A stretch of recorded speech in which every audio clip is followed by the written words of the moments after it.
Gerai matyti tave, Ana. Ir tave taip pat. Gerai bus išgirsti, ką nori šiandieną manęs paklausti. O šiandieną norėčiau paklausti, kokiu momentu meilė savo perauga į nepasotinamą egocentrizmą. Įtariu sudėtingai skambantis klausimas. Ir aš ko gero jį norėčiau apversti, kuomet kaip siekia į savęs pažinimą, į tobulėjimą, į savo sielos misijos išgryninimą, tuo pačiu savo didžiojo, aukščiausiojo aš atradimą. Ir jog visas gyvenimas kaip patyrimas žmogui yra kelionė į meilę savo. Pakeliuje būnant, esant, aptinkant daug egocentrizmo apraiškų. Tai apvertus šitą klausimą, manau, kad jį dėstyti norėčiau kaip iš egocentrizmo virsti į tyrąją patyriminę meilę, kuri žinoma atsiskleidžia per meilę savo, meilę visam kam esančiam. Tai nuo mažumės žmogus ateina tuo tikslu būti mažu ego dariniu, kuris, neturi, sakykime, arba yra sąlygotas visų veiksmų, kuomet nėra savarankiškas, nėra pilnavertiškai gebantis pasirūpinti savimi.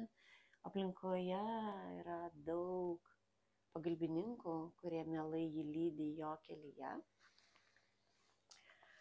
Taip suformuojant jam suvokimą, atitolstant nuo to tikrojo aš per didelį tolį, o paskui šitos tolius reikia susigrąžinti, kuomet reikia išsigryninti, jog savo kelyje aš vis tik esu vienas ir vienintelis, esantis ir einantis. Tai ta visa palyda, kuri lydi žmogų nuo jo pradžios iki to momento, kuomet vis tik jisai aptinka savyje tos savarankiškumo ir vienybės, vienovės aspektus, jį pakankamai apgadina. Tai tas egocentrizmas formuojamas, tai nėra atsineštinio dovana, kuomet žmogus patiria įsikūnijimą, tai yra įgyta laiko perspektyvoje, įkūnytoje erdvėje, iš tų laiko ir erdvės perspektyvų sąlygų, kuomet žmogus yra apdovanojamas ir susiformuojamas, jam padedama susiformuoti kaip egocentru, jog visas pasaulis tarsi sukasi apie mane.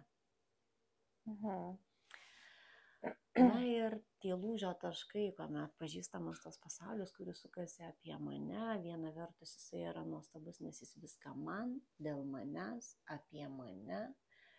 Aš esu viso ko tikslas, aukščiausia vertė. Iš tiesų tai taip ir yra. Tačiau ne ego turi atpažinti, jog aš esu viso ko didžiausia vertė. Dievas manyje.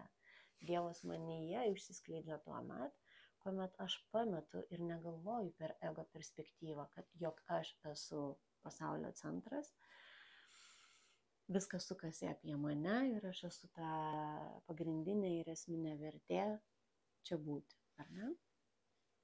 Bet kuomet išsiskleidžia sąmonės perspektyvos, kuomet nušvinta protas ir ego ima dalyvauti kitų žvilgsnių arba kitą perspektyvą, tai reiškia, kad aš nuimu dėmesingumą nuo savęs, bet mano reikšmė išlieka ypatingai vertingai, bene vienintelė, kurią aš galiu apskritai suvokti.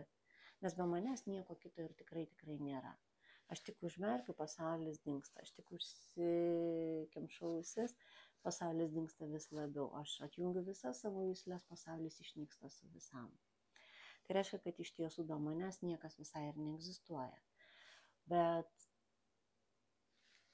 besilukštenantis žmogus iš savo to egocentriškumo arba išcentruojantis šitą galią, šitą jėgą savyje, išsicentravimo mechanizmas vyksta išsidalinimu į aplinką ir ateina suvokimas, jeigu ateina, kuomet ateina, o tikslas yra toks, kad jis ateitų, todėl visas saviugda, savišvieta, dvasinis tobulėjimas yra būtent šiuo klausimu surėdytas ir vienintelis vertas, Kuomet ateina išsicentravimas iš savęs į aplinką, mąstymas manęs apie save nepasikeičia, jog aš esu vienintelis kūrėjas šito pasaulio.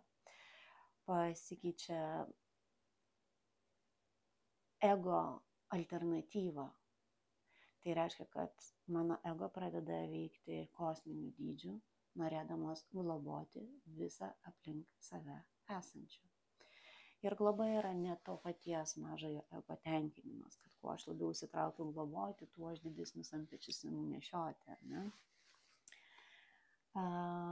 Vis tik ego alternatyva, to kosminio ego alternatyva, kuri nubunda tavyje, yra pats nušvitimo procesas, kuomet tu imi teisingai veikti, kaip dieviškumas ima kurti dievišką aplinką.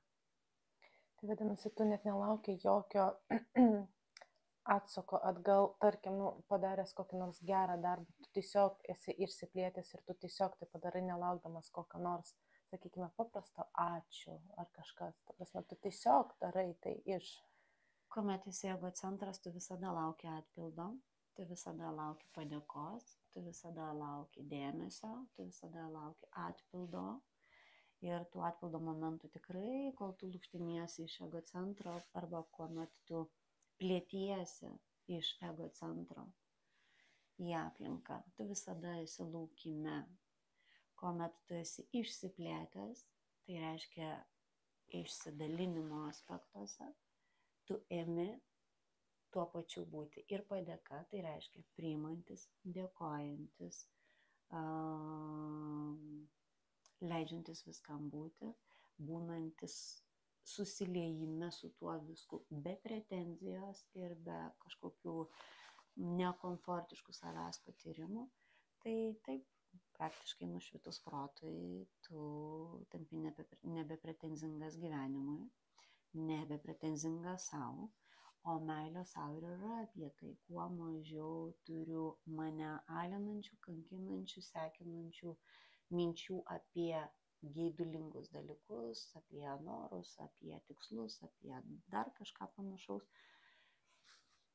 Labai noriu, kad visi išgirstų, jog paminėjau žodį mane alinančius. Tai reiškia, jog aš stipriai dirbu ties to, ar ne?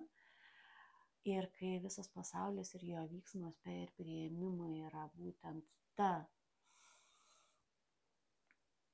strategiškai norima vieta būti, jog tu matai begalinį didžiulį ir išsipildantį tikslą per tave, švytintis gražus pasaulis, tavo didelė jėga indėlių į tai, tikrai nebeturi alinančių tikslų ir dar kažkokių tokių siekių būti su padėka priimtas ir panašiai.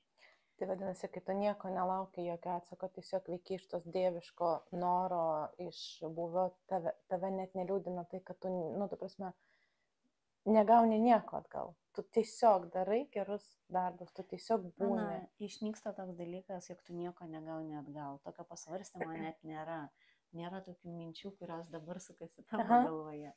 Viso to tiesiog neegzistuoja. To šiaip neegzistuoja.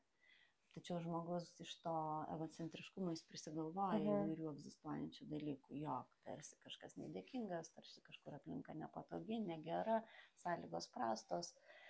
Dar įvairiausių tokių dalykų, kur mano ego poreikių netitinka aplink mane esanti aplinka. O iš tikrųjų vienintelis klausimas tai turėtų būti išsikeltas. Nėra aplinkos netitinkančios manęs. Jeigu mano aplinka man yra asmeniškai nepatogi, kažkur neteisingai nutekinu savo kūrybą, nes aš tai ir kuriu.